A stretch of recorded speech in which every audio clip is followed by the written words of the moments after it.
In the face of all this chaos, what impact could one man possibly have?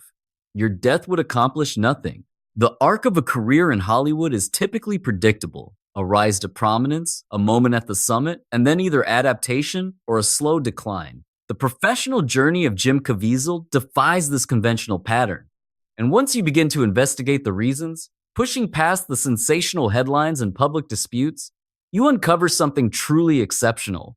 This rarity extends beyond the confines of Hollywood, manifesting itself across the broader spectrum of public figures. Here was an individual whose principles were so profound, so completely woven into the fabric of his being, that they formed the very foundation upon which his entire professional life was built. This narrative is not a religious one, nor is it a political tale. It is a chronicle of identity, an examination of the consequences when a person rejects the notion of a divided self, of being one individual in private and another for the camera within a business that fundamentally requires such a partition as the condition for acceptance. Peel back the layers of his filmography, the public debates, and the surrounding societal chatter. What is left is one of the most unwavering and expensive demonstrations of personal principle in contemporary Hollywood.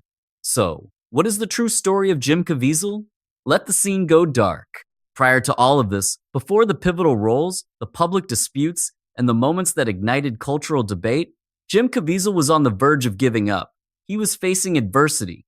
His professional life had stalled, and he was contending with profound self-doubt. He was genuinely contemplating abandoning the craft of acting for good. It was then that Terrence Malick selected him for a part in The Thin Red Line. This carries a significance far greater than one might first assume, because Malick is not a director of mainstream cinema. He crafts cinematic contemplations. The Thin Red Line is a war film, but not in the traditional sense. It is an inquiry into the inner worlds of men subjected to unbearable stress, their anxieties, their ethical disorientation, and the essence of what endures within a human being when all external structures collapse. As Private Wit, Caviezel embodies a serene, nearly ethereal presence throughout the film. In the company of Hollywood heavyweights like Sean Penn, Nick Nolte, and Woody Harrelson, he makes no attempt to outshine them. He simply occupies the frame with a tranquility that cannot be feigned. The experience was formative. It established for him a benchmark for what profound, significant artistry should be. And the reason this is crucial to his entire subsequent career is this: when your foundational standard is set so high, when your initiation and now into the world of serious cinema comes under the guidance of one of today's most philosophically daring directors, settling for less becomes a challenge. It elevates one's personal artistic expectations in a manner that is not easily abandoned later on. The Thin Red Line did more than rescue his career. It likely dictated the principles by which he would forever navigate it. Following the success of The Thin Red Line, opportunities in mainstream film began to materialize. 2000 brought two movies that demonstrated his considerable versatility. Frequency was first, a conceptually ambitious and poignant thriller, in which he portrayed John Sullivan, a son who learns he can speak with his late father across the years, using a shortwave radio. The film resonated with viewers. It revealed a warmth alongside his intensity, presenting a more commercially viable Caviezel than Malick had unveiled. Next came Pay It Forward, where he took on the role of a destitute man battling addiction, a character at rock bottom, physically shattered, ethically adrift, and living on the periphery of society. It was a part that demanded an utter lack of self-regard and the courage to embody genuine anguish. Even at this early stage, the thematic thread is apparent to an observant eye.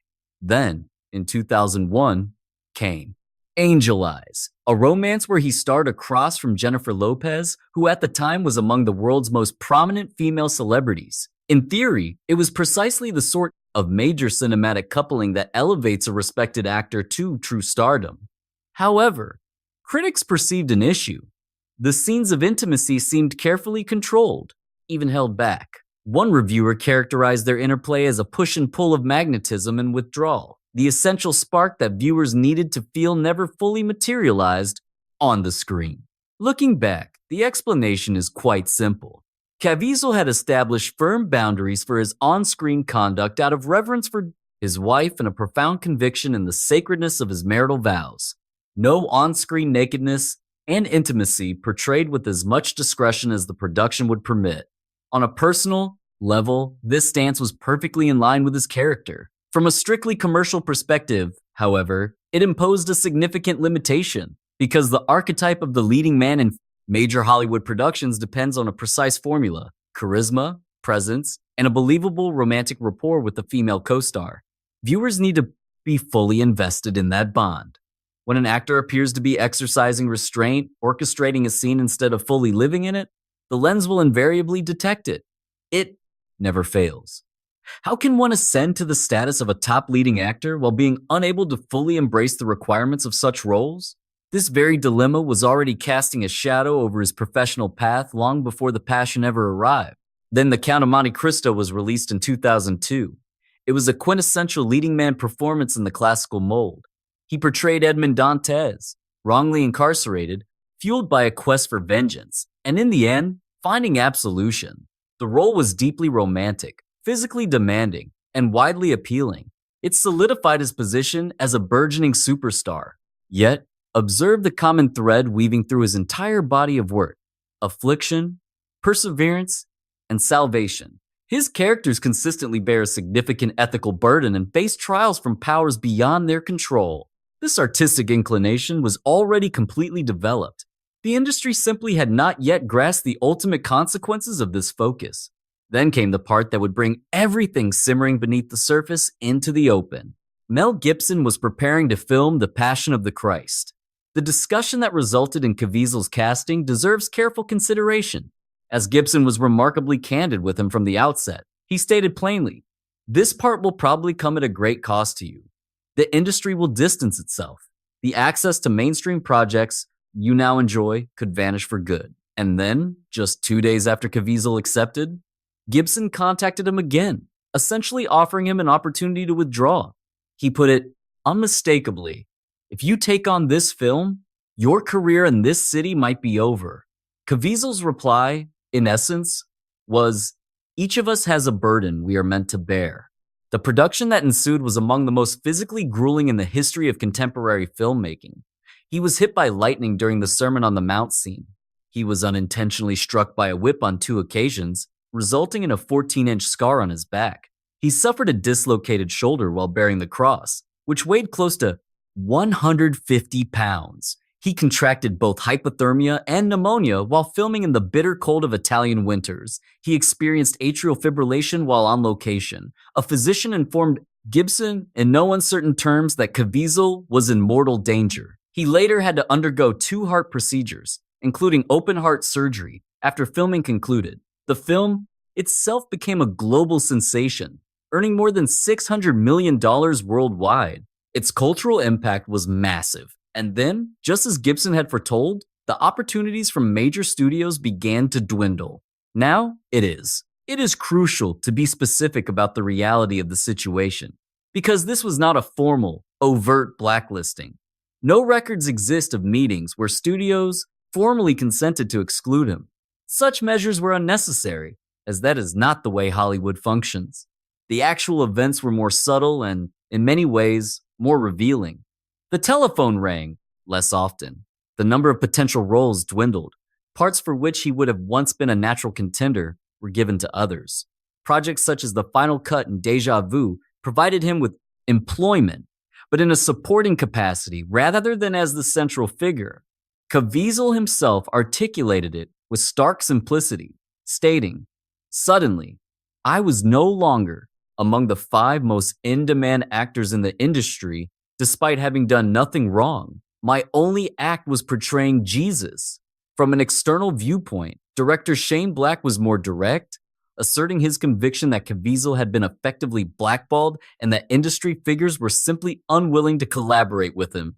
The prevailing rationale at that time was a fusion of several elements.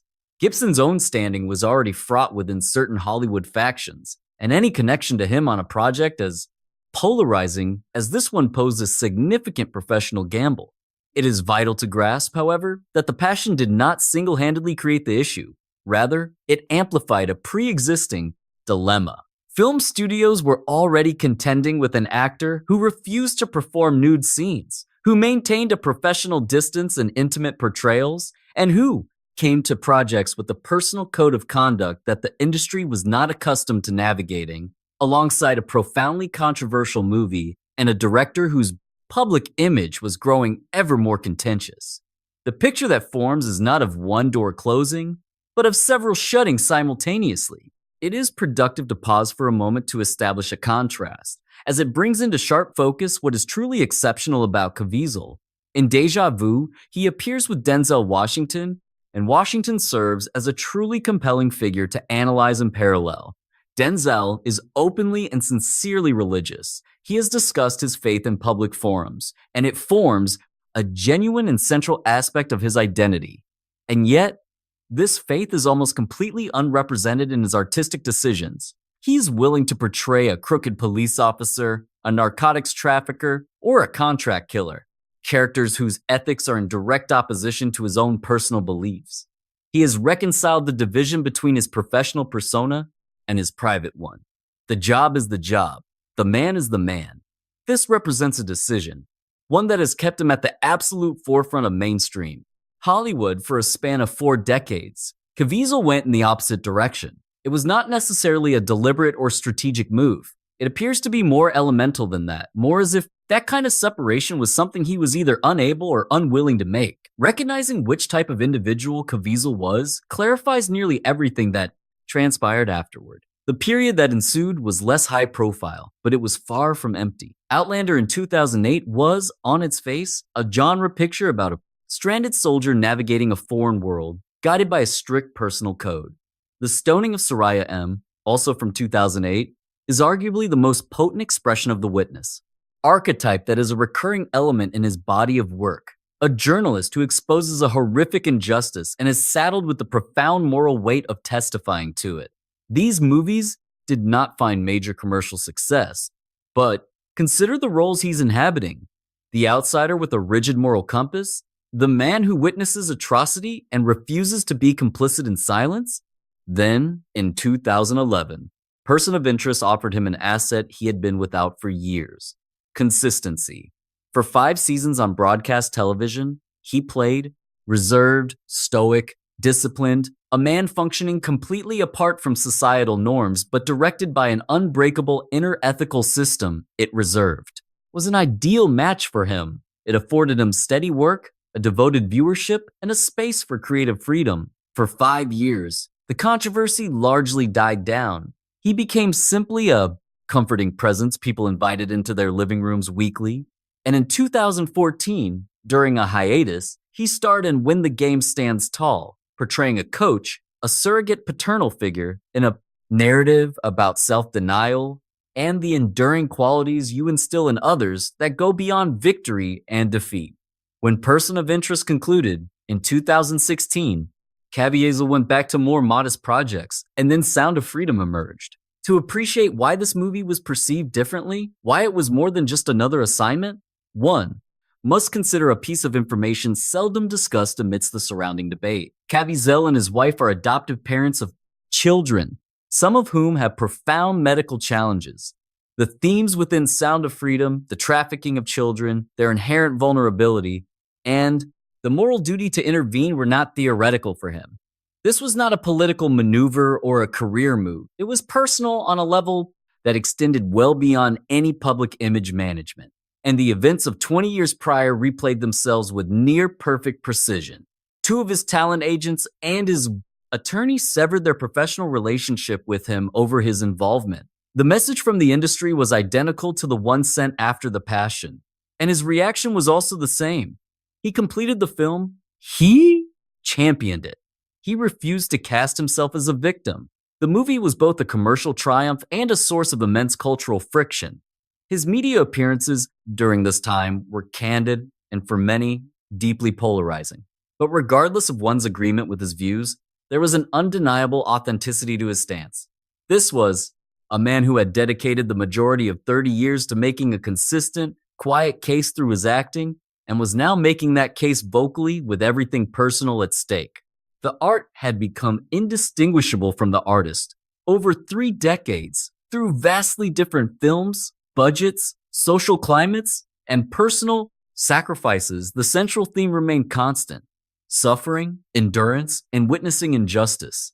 The father figure, the outsider who lives by an internal moral law, redemption attained through sacrifice rather than fortune. He wasn't merely performing these parts, he was channeling something profound through them. Most people who work at that echelon learn to segregate their lives, to be one individual in private while projecting a more malleable persona in their professional capacity. The industry not only condones this separation, it actively rewards it. Denzel grasped this. The majority of Hollywood grasped this. Caviezel paid a truly significant professional toll for his refusal to do so. The mainstream opportunities that diminished after The Passion never made a full comeback. The agents who abandoned him over Sound of Freedom signaled everything about the industry's judgment of his choices. And yet, he is still here, still active, still unapologetic, still completely himself. The real question was never about what befell him. The question is what it signifies that within one of the most clamorous and commercially driven industries in the world, he has persisted in being stubbornly, utterly, and at great personal sacrifice, completely true to himself. To find something that cuts through the immense noise of our modern world is truly a remarkable feeling. My deepest gratitude for your time and attention today.